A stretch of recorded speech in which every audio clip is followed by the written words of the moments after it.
Voilà pour les principales articulations de ce journal. Merci d'être au rendez-vous du 20h sur la télévision togolaise. Le président de la République, Faure Sozimna Nyazingbe, a accordé hier dans la soirée une audience à une délégation de Capitol Ministries, un ministère qui a pour vocation d'apporter l'enseignement de la parole de Dieu aux dirigeants et responsables politiques aux États-Unis et à travers le monde.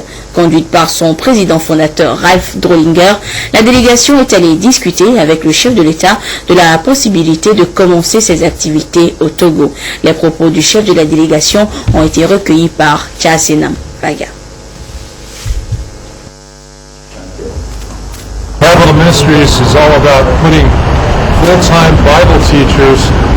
Le ministère Capitol Ministries a pour vocation essentiellement d'apporter l'enseignement de la parole de Dieu aux responsables politiques, à toutes les personnes qui sont élevées en dignité dans différents pays, parce que c'est l'enseignement de la parole de Dieu qui peut transformer les cœurs, transformer les mentalités et donc contribuer ainsi à une meilleure gouvernance du pays.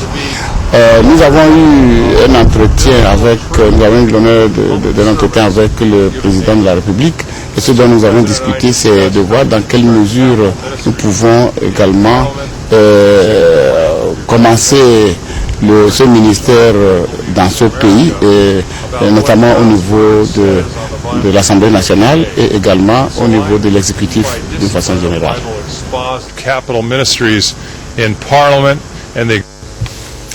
Mettre donc Dieu au centre de l'action politique en apportant l'évangile aux dirigeants du monde, telle est la mission de Capitol Ministries. Et après l'entretien, le président de la République a offert un dîner à Ralph Drollinger et son équipe. C'était à la salle des banquets de la présidence de la République, un dîner auquel étaient également conviés le Premier ministre, Komisilom Klassou, des membres du gouvernement, des députés à l'Assemblée nationale, des responsables des institutions de la République, des chefs traditionnels et leaders religieux. Chasenam Baga nous en fait le compte rendu. C'est librement que les peuples choisissent leurs dirigeants à qui ils confient leur destinée. En retour, les dirigeants se doivent de conduire leur peuple dans le respect et la crainte de Dieu. Ce diptyque constitue la trame de l'œuvre de Capitol Ministries. Le ministère a pour vocation de mettre Dieu au centre de l'action politique en apportant la parole de l'Éternel aux élus à travers le monde. Désormais, les responsables de Capitol Ministries veulent exercer leur activité au Togo.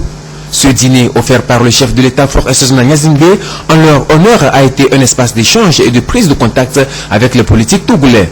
La soirée a été marquée par d'intenses prières, mais également de chants et de louanges pour rendre grâce à Dieu pour tous les bienfaits qu'il ne cesse d'accorder au peuple togolais et à ses dirigeants.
Les Saintes Écritures sont claires.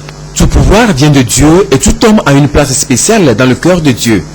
Telle est la conviction de Capitol Ministries. Le ministère est créé aux États-Unis d'Amérique en 1996. Sa doctrine est basée sur la foi en un seul Dieu, subdivisé en 3 personnes, le Père, le Fils et le Saint-Esprit.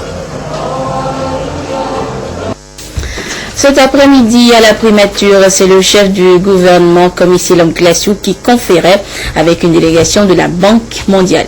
Le directeur des opérations de l'institution au Togo, Ousmane Diagana, conduisant la délégation, a rappelé au Premier ministre les domaines prioritaires d'action de l'institution. Une occasion également de présenter la nouvelle représentante résidente de la Banque mondiale, Madame Joëlle Bouzinger, qui remplace Hervé Assa.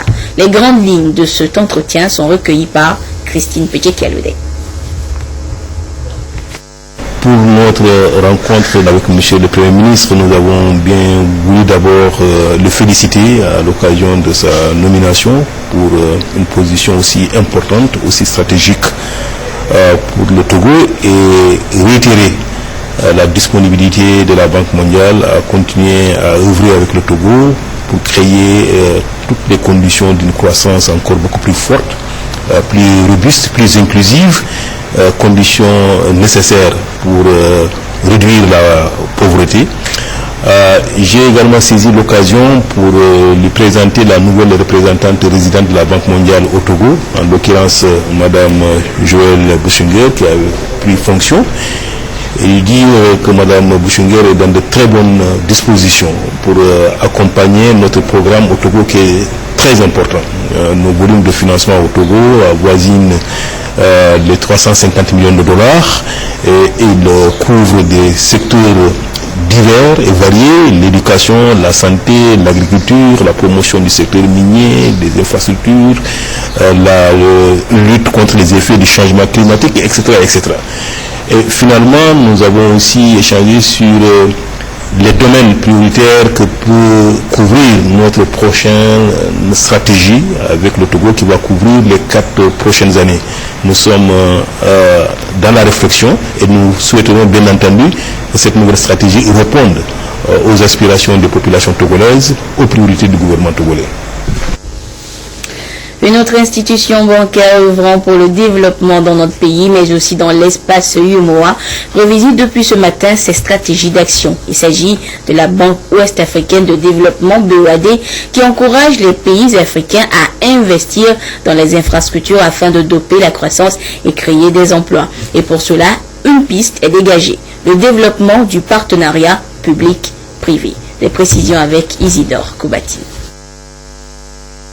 Le financement privé pour la réalisation des infrastructures de base dans les pays membres de l'UEMOA connaît malheureusement quelques dysfonctionnements dus surtout au manque d'harmonisation du cadre institutionnel et réglementaire. La BOAD, la Banque ouest-africaine de développement, pour corriger ces manquements, a réuni ici à Lomé des experts qui vont permettre à l'Union de disposer d'un instrument efficace de financement des projets de développement, dont surtout le financement de l'énergie. Ce qui sera nouveau, c'est qu'au lieu que les États, chacun de son côté, adoptent une réglementation nationale pour le faire, et si on le fait au niveau communautaire, ça donne encore plus de force. Les investisseurs privés se sentiraient avec plus de garanties lorsqu'il y a une réglementation communautaire qui régisse la question. Et je crois que c'est plus de force, plus d'unité et plus de garanties pour les investisseurs pour s'intéresser à l'investissement privé. La révision des tests de procédures de financement des infrastructures, surtout du secteur privé, est une initiative sous-régionale communautaire pour garantir le développement durable. Aujourd'hui, nous ne mettons pas de chiffres en tant que tels. Nous savons ce que nous voulons faire, nous avons une très bonne idée de ce que nous voulons faire. Et si nous essayons d'homogénéiser, de rechercher la plus grande harmonie du cadre institutionnel et réglementaire, c'est que nous voulons attirer des financements importants.